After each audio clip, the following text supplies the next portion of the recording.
Hey, people, welcome to the first episode of the Mostly Sci Fi podcast. My name is Mostly Sci Fi. That's what I'm going to go by. And welcome. I've been out for a very long time because, as I told you, I was in China. I lived in China for a very long time, I'd say 15 plus years. And this is the first time you're seeing my face, so there's a face to the audiobook, right? And so I've been in basically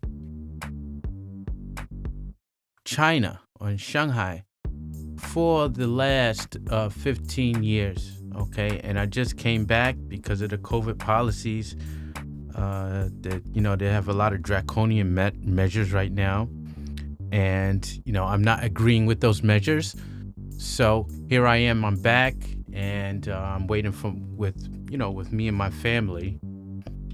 So I'm trying to wait with me and my family. My family's actually in Shanghai, and I'm waiting for them to come over. So this is the first episode. And, I basically almost abandoned this project, mostly Sci-Fi 2, because the China stuff, because I didn't have time, because actually I did have time, but it was just a bad place to do something. Like the place that I was living, the situation that I was living in, it was just a horrible kind of, you just couldn't do it there. And I'm not saying that China is a horrible place to live. It wasn't. Shanghai was a great place to live. I miss Shanghai, but it was turning into something draconian, turning into something that is very much science fiction. This reminds me of like 1984, or Animal Farm or something like this. And so I had to get out of that situation, and here I am. So now I live in Charlotte. So I live in Charlotte, North Carolina. And it's great over here. It's great. I love everything about it. So I hope that I can grow this channel beyond my expectations, because I am going to put a lot into this channel, and I hope to get some fans and get some subscribers. I've had other channels that were moderately successful, but hopefully this will be the best one out of the bunch. Okay, so today what we're going to talk about, if you've seen, I uploaded Frozen Hell, which was by John Campbell. He's like the godfather of science fiction, or you could say the father of science fiction. Maybe the godfather, maybe the father. I would say H.P. Lovecraft is probably the godfather of science fiction, and then you have John Campbell, right? And then you have Heinlein, right? And so this Frozen Hell actually was just founded like a couple of years ago. It was there was a man, I don't know, I forgot his name, but he found it in some archive in Harvard. Is an extended version and an alternate version of Who Goes There by John Campbell. And if you don't know, like, Who Goes There is probably the best science fiction short story you could ever read. Okay, like, I've heard it several times. It's just so good. It's so creepy. It's so scary. You just can't find another. Okay, even you have a lot of these like writers that write short fiction, or short science fiction, right? I remember the one Bug Hunt, and you had like 20 something stories inside. None of them can compare to The Thing. I mean, they had some good ones, but just the creepiness, the horror, the environment, the atmosphere. There's no comparison to John Campbell's Who Goes There. Okay, so you got the movie The Thing, and then you got Who Goes There, which is the short story, which you can even call it a novella. And then you got the Frozen Hell, which is an alternate version, and I thought I uploaded. So the uploaded version is like 3 hours. If you listen to or read or listen to whatever, if you listen to Who Goes There is only 2 hours and 26 minutes. Okay, and that's pure horror element. This Frozen Hell is not pure horror element. It has some kind of, like, I would say, comedic element to it, like nonchalant comedic elements. Like, it's not so horror, but suddenly, like within, I would say, the last third of the novel, it suddenly turns into horror. It's like, oh my God, right? And so what I think that John Campbell did was he kind of took away those comedic elements, or those elements that are nonchalant, and he just put pure horror and science fiction inside Who Goes There. So if you ask me which one of the two is the better story, it would be Who Goes There, because that is total horror. Okay, this one has like comedic elements to it, and there's a larger and longer beginning. So I would say that 30 minutes plus is basically the beginning of them going into the ship, right? Whereas in Who Goes There, you don't have that much of it's not really a large or beginning, right? He just gets right into it, and then the thing starts doing all these things, and we got a great story. So Frozen Hell, I uploaded it. You can listen to it as long as it'll stay up. I bought it because the stuff, some of the stuff that I upload is not, I'm not reading it. Some other person is reading it. But best believe, whatever I upload, I already bought it. I don't know if that kind of like releases me from, what I'm talking about, but at least I'm also purchasing the material that I'm uploading. You know what I mean? This is for the people, man. Frozen Hell should be for the people. And as I understand, anything like before 1950s is like up for grabs, man. You know what I mean? Like anything before 1950s, that's for the people. You know what I'm saying? So I'm just hoping that you look at this or you listen to this novel, and then So the next thing I wanted to talk about is some people have this argument of like the Thing versus basically the Xenomorph, because this is almost purely an alien channel, because you guys I love Alien. Okay, for those who's been with me for a while, which I can count on my finger. So you guys know that I love Alien, right? And the thing about it is that many people always, if they could, a great movie, maybe not, would be The Thing versus Alien. And for me, the winner is going to be The Thing, and I'm going to tell you why. And of course you will know why, but I'm going to tell you why.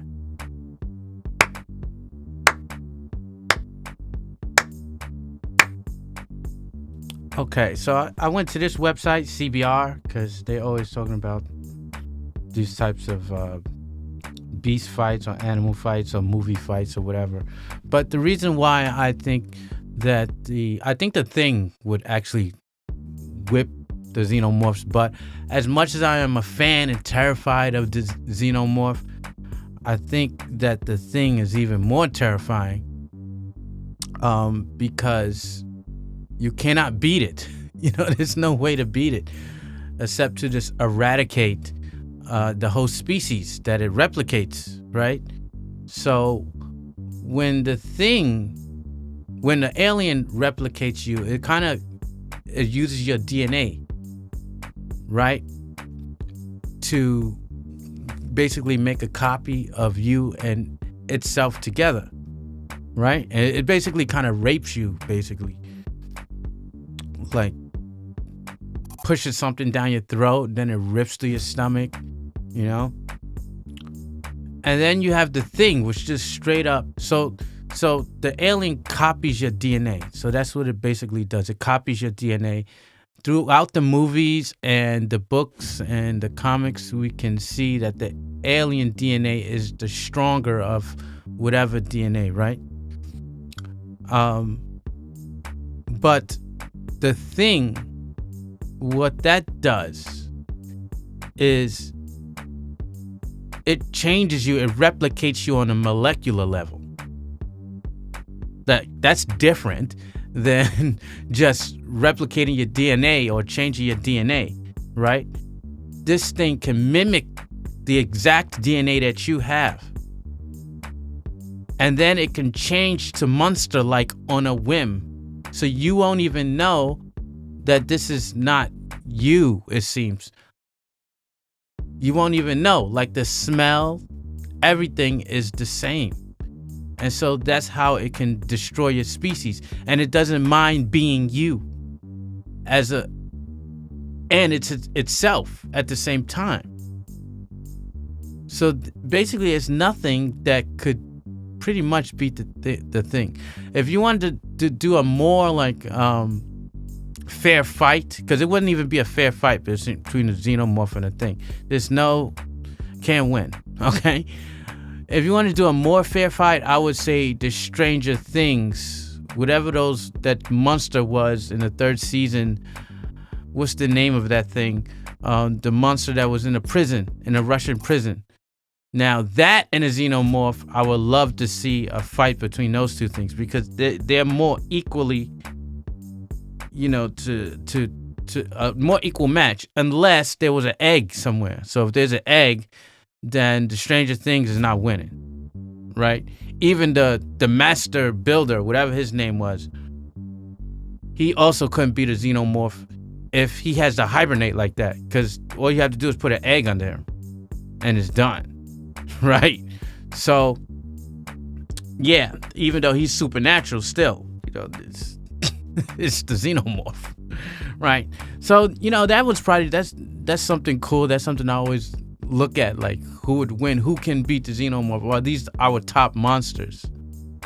Is the Xenomorph the Superman, or is the Thing the Superman of monsters? How many times have we thought about like who can actually beat Superman, right? It's like no one can. Yeah, right. So anyway, that's one on that. There is a Thing reboot that's coming out, basically, and a Thing reboot is supposed to be coming out this year, but look at it, it's like 2022, the end of 2022, and we still haven't heard anything. So John Carpenter has further teased Blumhouse Productions' The Thing reboot, though he isn't really allowed to talk about it, because Blumhouse does all the freaky, scary movies that are pretty decent, right? I think they did Sinister. Legendary filmmaker John Carpenter has further teased Blumhouse Productions' reboot of a beloved science fiction monster movie, The Thing, but sadly he is not allowed to talk about it. Asked by comicbook.com whether there had been any updates on the upcoming remake, Carpenter confirmed there have been updates, but he has been sworn to silence over what those updates are. Quote, "There are updates that I am not allowed to speak of. We'll see. We shall see. Never say never in the movie business," Never say never. So whatever that means. Okay. The proposed reboot will reportedly be based on Frozen Hell, the unearthed expanded version of John W. Campbell Jr.'s novella Who Goes There, which served as the basis for Carpenter's The Thing. So while it is expected to be a reboot rather than the sequel that fans of The Thing would perhaps prefer, Blumhouse's take on the story would include a number of substantial differences. Hopefully, these will satisfyingly separate the project from Carpenter's The Thing. So while Carpenter is unable to give anything away, it sounded like The Thing reboot is slowly moving forward. So is he the director of it? Because that matters a lot. So if he's a director of it, then I don't care if it's different or whatever, as long as he's directing it, because he's a great director. Released in 1982, The Thing, okay, blah, blah, blah, blah. So we all know that. So they're not really saying much. Okay, so it says Blumhouse will first reboot Firestarter with John Carpenter set to compose the score. I think that already came out. It came out to a lackluster. It didn't do very good. Right?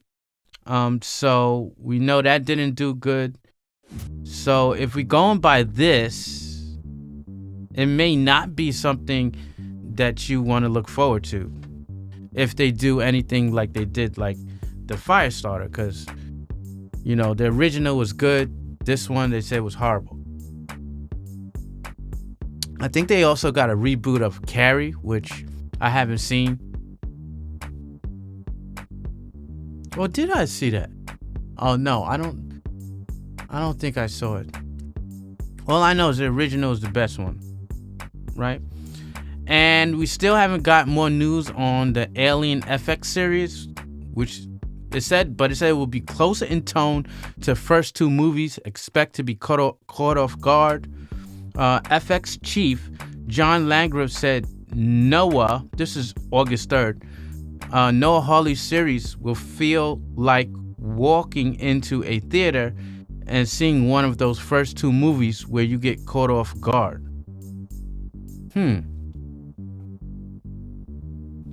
Noah Hawley's Alien series for FX finally started to come into view after delays in filming because of the virus, right? During the ongoing TCA tour, virtual once more, yet again due to the ongoing spread of COVID. FX chairman John Landgraf said that Hawley has turned in all the scripts for the limited series spin on the Sci-Fi franchise. It also confirmed to start shooting next year. So we're not going to see anything. So that's 2022. This 2000 start shooting next year. You're not seeing anything to 2024, basically. It's also confirmed to start shooting next year, and it's also going to mirror the tone of the ones that started it all. Ridley Scott's 1979 Alien and James Cameron's 1986 Aliens. Okay, so it doesn't matter what he says, not so much. All we want to know is when it's going to come out, right? So it's going to come out. You know that when they start making these things, if he said they're going to start making it next year, which probably means like April or May next year, and then we probably won't get it until, if we're lucky, December, but I don't think so. So it's going to be probably 2024. So 2024 is going to be a big year for all of us. I mean, that is going to be with the election coming up, right? That is going to be when the economy is kind of going to bounce back, that we are assuming the economy will bounce back. And so this TV show is going to come out, and I am excited. I really want to see this. I'm going to be like one of the first in line in my home, right, to watch it, because it's going to be on the FX. So if it's on the FX, I'll probably get a subscription to the FX, basically, even though I could get it for free. Like every TV show and movie I could get for free. You got those free movie sites and stuff. But if FX put their heart and soul into this, I will definitely get a subscription to the FX just for the Alien series. Okay, so mostly sci-fi. Some of you've asked. I asked you guys in a couple of weeks, Aliens Genocide will be finished. And what do you want me to read next? 67% of you said go on to Aliens Book 2, Alien Harvest. Move on to another book. 17% said that. And another 17% said I can't decide. So if you put those together, I'm not very good at math. What's that? 14. Let's see. Put a 5, carry the 1. What's that? 34 or something like that? So it's like 34%. Oh, yeah. Right? Yeah. 34%, I think. Yeah. I'm dumb. I'm dumb when it comes to math. I got a math joke for you. Look at this math joke. I think if I do it right, it says 15 plus 15 is 30. And then 16 plus 16 is 32. You get it? 30 plus 30. Oh, sorry. 15 plus 15 is 30. And 16 plus 16 is 32. If you get it, it's a play on words. Anyway, whatever. I suck at math. So anyway, it's 34%. So 67% says going to Aliens Book 2. So that's what I'm going to do.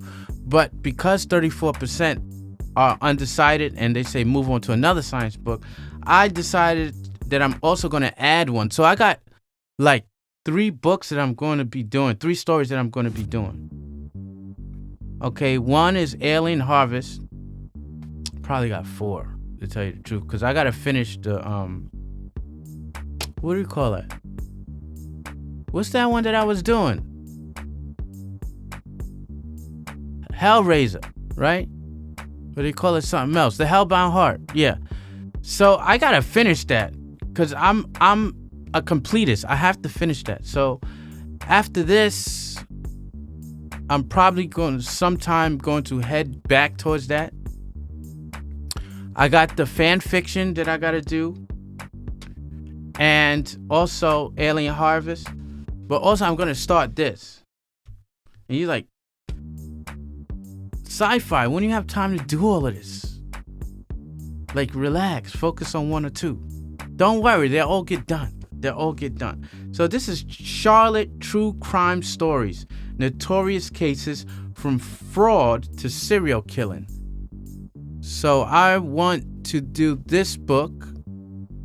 I already bought the printed copy. I saw this at Walgreens. I was like, oh my gosh, I have to read this to my subscribers. So I'm going to read this because I'm living in Charlotte now, Charlotte, North Carolina. And they got to have some you should see the lonely roads out here, like the night roads, the nighttime. The roads out here are truly creepy. They are the scariest things I've ever seen. You don't want to be out in Charlotte, like, especially if you're in like the suburbs at night. Like, it's different from New York, because I'm originally from New York. And New York at night, even with no lights, you feel kind of, okay. Even when you're in the suburbs, when it's nighttime, it's not that bad. But when you're in Charlotte, like, everything abandons you. There's no light. You're in almost complete darkness.